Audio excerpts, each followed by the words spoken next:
You know, she's done that twice in a row. And we're equal at 7, a hat trick. Tino. She's won the draw and she scored the goals. I think a player like her. All game the last few. They've now outdrawn one with 9-6 in this contest.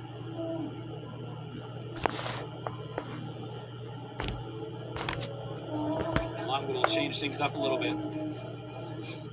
We're in 7-all here. And that one.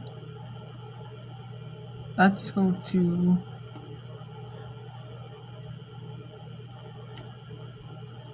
Lehigh at Navy here. Before this one goes possibly into a goal, margin here. Basically, or like running clock here. So there's 10-goal lead or more in women's lacrosse. It is a running clock, a constant running clock.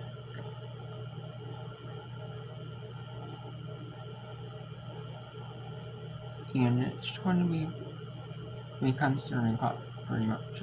Looking like it's going to be.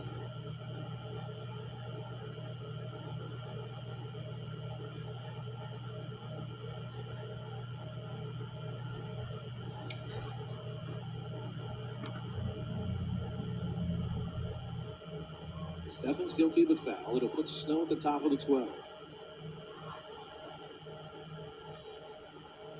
She'll pull it back out here for the Mountain Hawks. Meminger controls here the near. Exchanges with Snow. Will continue to play catch.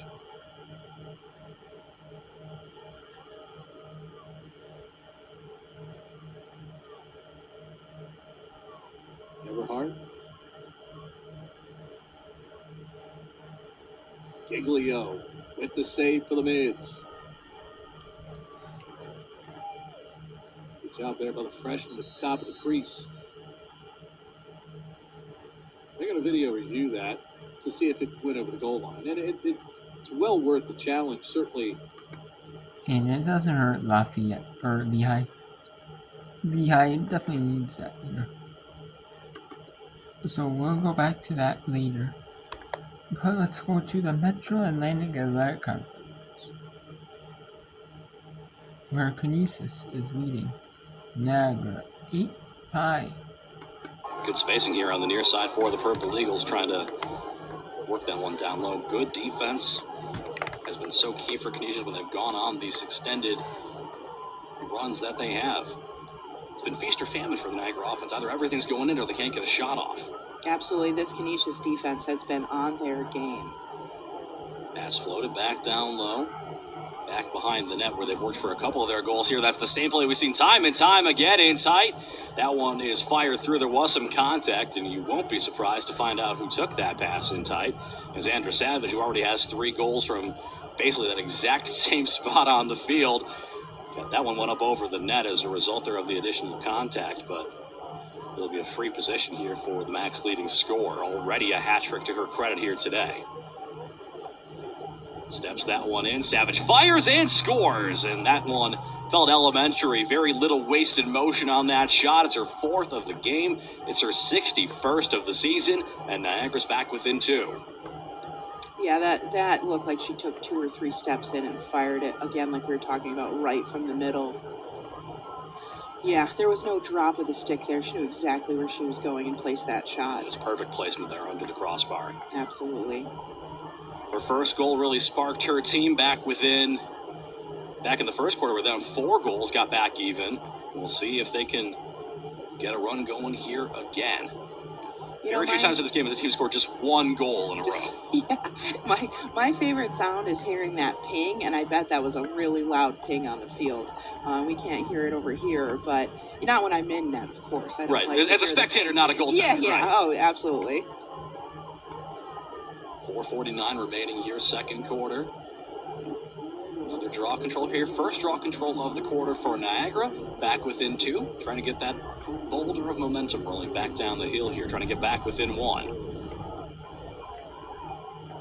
Attacking the Canisius defense right from the onset here. Off the draw, getting their players upfield. Savage's pass comes back far side. They've not had a lot of offense other than those plays from behind the net for Savage. That's the upside for Canisius' defense. The downside is it's worked basically every time they've been able to execute it. On the near side for Maddie Gill. Gives that pass off. A little bit of that weave here now from the Purple Eagles, which we haven't seen too much of here today. Brunecki to her right, bouncing shot. Chu got a piece of it, goes out the back, but it will stay with Niagara. Okay, so let's go back to Navy here. See if Navy can end the first half with a running clock. But like with all rules, I mean, the fact that only Messini's got hit in the face with a stick the other day and had her face bleeding all over the place, that's not reviewable for a foul under the replay rules. Kennedy throws it back to Leon. Aldi Carlo across the top of the 8, outside the 12 to McAteer with a minute 27 to go. McAteer, off the pipe. Karam's out here to Messinis.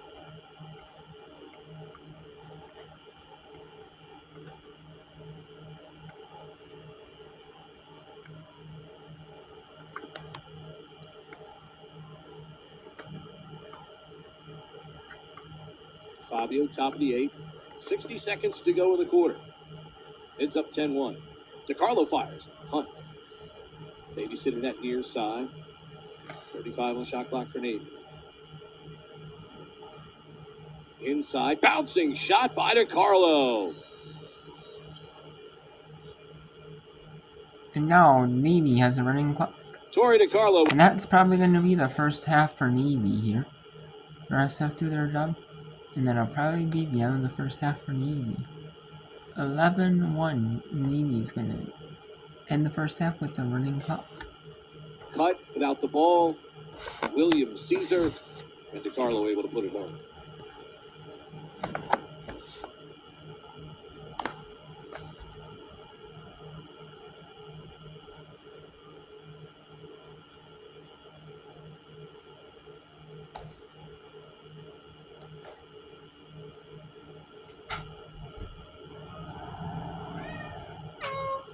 That'll do it for the first half.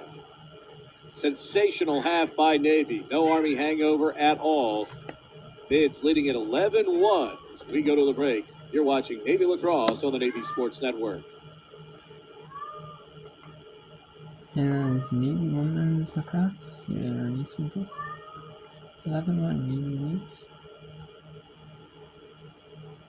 And we got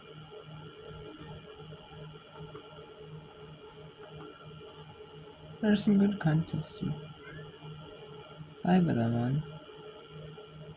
Currently, we have UMass just scored.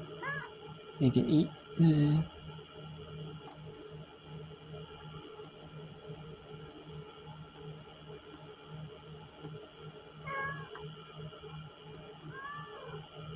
Let's see, it's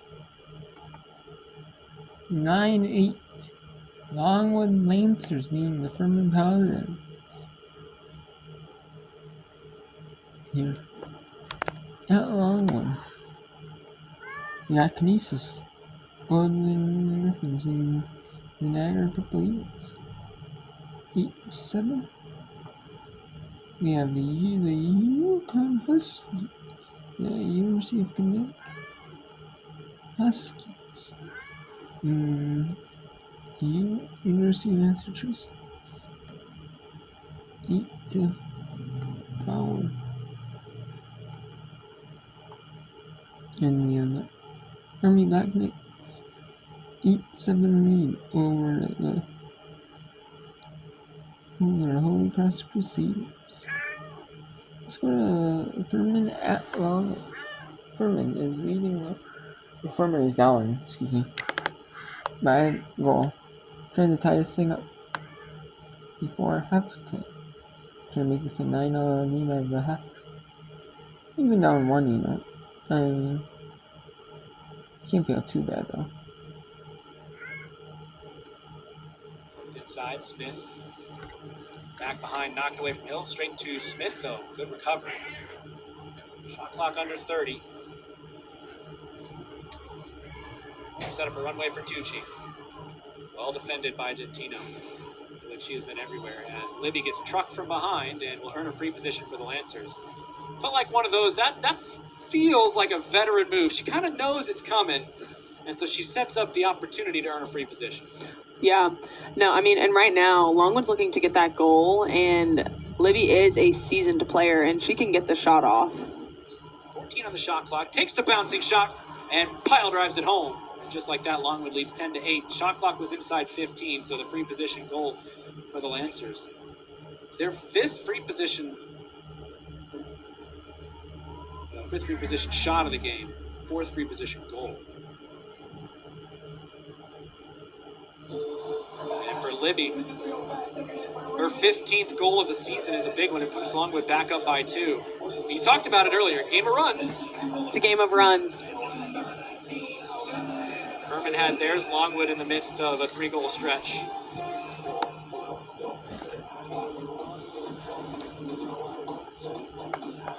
And Conant's had some success in the circle against Sophie Shaw. So they'll run it back. 34.7 to play in the half. That's still a lot of lacrosse. A lot of lacrosse, and a lot of things can happen. And since it is a game of runs, it's going to be whoever answers back the best after this halftime. Stat screen to an even game. The scoreboard says everything's pretty even. Draw control's pretty even. Goals, assists, shots on goal. Pretty much everything's even.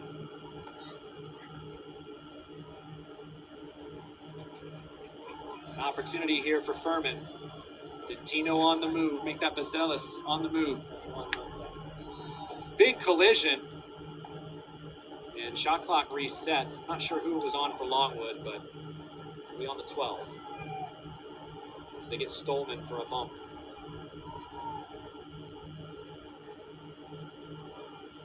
"12 seconds to play in the half.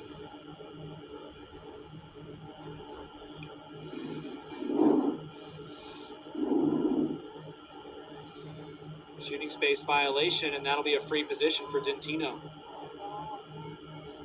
With 9 seconds to go in the half. Dentino has been money. This is the first really good opportunity in the shot. Free position shot saved by Smith, and Longwood can hopefully kill the clock for them. If you're a Furman, you're like, man, that's a good opportunity. Good opportunity for Furman, but even better opportunity now for Longwood going into this halftime. And Longwood leads 10-8 in the halftime break. Got Kinesis 9-8 halftime lead. There are a couple games left. We have the Yukon Huskies round 6 to the University of Massachusetts, the U.S. Minutemen. 10-4. University of Massachusetts lead. This season. And even with assists having that monetary value associated with it, it does not matter. It's just a team game for them. Well, the big thing is so many assisted goals this year for UMass. The unassisted ones typically come on plays like this where someone wins a draw and just carries it up themselves. But UMass will slow things down. A chance now to get the last possession of the first half. UConn made it 6-4, but a second 4-goal run for the UMass Minutewomen has them up by 6, which is the largest lead of the game. Those draws have been absolutely killer for UConn, as well as those transitions being shut off in the middle of the field. Don't think we've seen as much from a UConn offensive perspective. A try down low, Morris kick save and sent wide. Yeah, Morris itching for that 5th of the day. It's lined up at the top, trying to just break out from the defense. Shot and game clock more or less synced up right now, about a second differential between the two of them. As the sun is setting here on this first half and over Garber Field. A little midweek matinee between two Northeastern rivals. Morris charging through, and Morris scores, but the whistle went before. As a charge is blown, and UConn will get a chance now with 15 seconds to go. UConn's going to need to make something happen fast here, but UMass is not letting up on the D. Schaefer is fast indeed, but Tolman makes the save. Dropping down in almost the splits. That is at halftime. You come for Massachusetts 10. And then we got Navy or Holy Cross at Irving.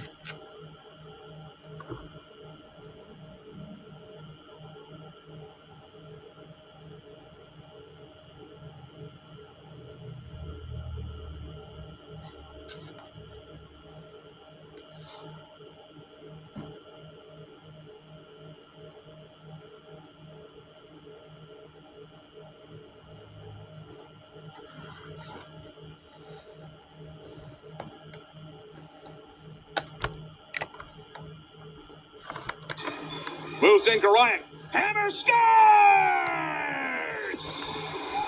Julia Garayak.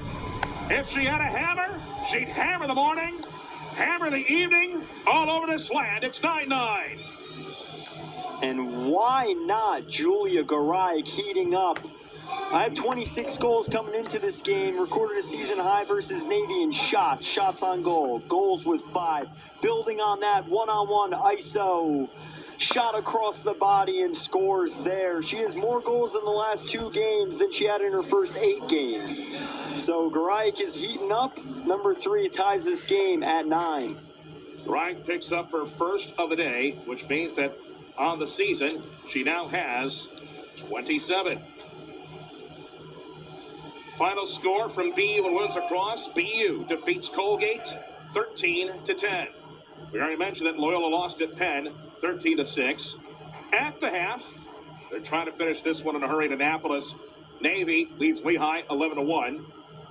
And this one has just started at Bucknell. Lafayette has the opening goal a couple of minutes in. That's big news for Army if Lehigh is trailing, because Lehigh is 1 game out in Patriot League standings behind Army in this tournament standings. We point out that Army cannot clinch a playoff spot tonight with a win over Holy Cross alone.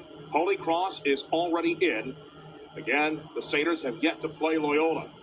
Brought back in as trying to get off a shot was Miller. She did not. She draws contact, and the Holy Cross contingent is very, very happy, as looks like Miller is trying to get her shoe back in place. No, this is not Back to the Future 2. There are no power laces. Massey has been told to have a seat. Mention now Crusaders are in that position. Army playing desperate in a tight contest. But for the Crusaders, barring how the last few seasons have gone, this has got to be sweet to be in the double-digit category in wins. Miller will get ready to unload, but she does not have to fire on Serafini. But you can see that nervous right foot ready to spring in. Scores!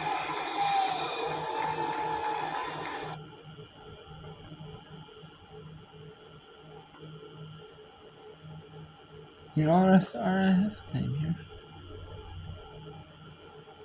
And this is the only game not at halftime. It's Holy Cross. Fine.